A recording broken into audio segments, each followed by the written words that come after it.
in cui ottava del Natale del Signore prende gennaio del 2024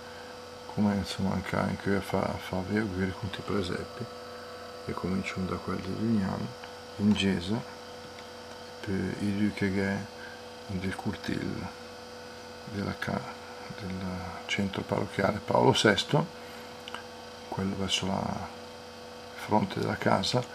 e quel che è del cortilette, dove di solito fermi i nostri spettacolite per guardare rotonde, i nostri ramesse sanno benissimo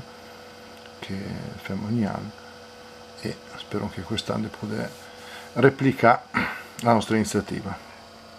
Caro il mio Gesù bambino, da un'uggiata a tu l'anche vengo, cioè, anzi, anche da cominciare da 24 ore, quasi. Ciao a tutti,